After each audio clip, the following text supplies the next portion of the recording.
सभामुख महोदय ल गगन थापालाई ओपन च्यालेन्ज भयो तेरो दम र हिम्मत छ भने रविसँग चुनाव लडेर देखा भन्न चाहन्छु रविलाई हामी जानेलाई पछाडिबाट छुरा हानेर जेलमा पुर्याएको छ नि जेलमा बसेको रविले त बाहिर भएको गगने चुनाव लडेर देखा भन्न चाहन्छु सभामुख महोदय यहाँ छ प्रमाण यहाँ छ भनेर रविलाई जेलमा पुर्याएको होइन खाली खोस्टा देखाएर सदनमा तेरो यति दम र हिम्मत छ भने कतिन्जेल आर्जु डाँडाका लुङ्गीभित्र छिरेर बस्छस् तेरो दम र हिम्मत छ भने बाहिर निस्किए गगन थापा कतिन्जेल आर्जुको लुङ्गी सुँगेर बस्छस् भन्न चाहन्छु कहिले धनकुटा कहिले चाहिँ रोल्पातिर चाहिँ तेरो चाहिँ इलेक्सनमा सिफारिस भएको छ अरे उम्मेदवार त्यताबाट बन्ने अरे भनेर चाहिँ समाचार माध्यमहरूमा आइरहेका छन् यति तेरो दम र हिम्मत भए रवि लामिछानेसँग प्रतिस्पर्धा गरेर देखा भन्न चाहन्छु चुनौतीका साथ हामी रवि समर्थनहरूले भन्न चाहन्छौँ हामी जनताहरूले रविसँग चुनाव लडेको हेर्न चाहन्छौँ बाख्रा चोर हामी चेतावनीका साथ भन्न चाहन्छौँ प्रमाणीय छ सभामुख महोदय माग फारम भरेर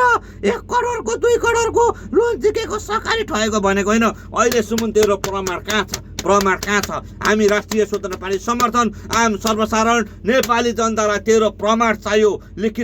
लिखित प्रमाण चाहियो होइन भने अदालतले गगन थापा जस्ता मानहानिको मुद्दा लगाएर अदालतले गगन थापालाई जेलमा कोच्नुपर्छ 2 वर्ष सजाय हुनुपर्छ गगन थापालाई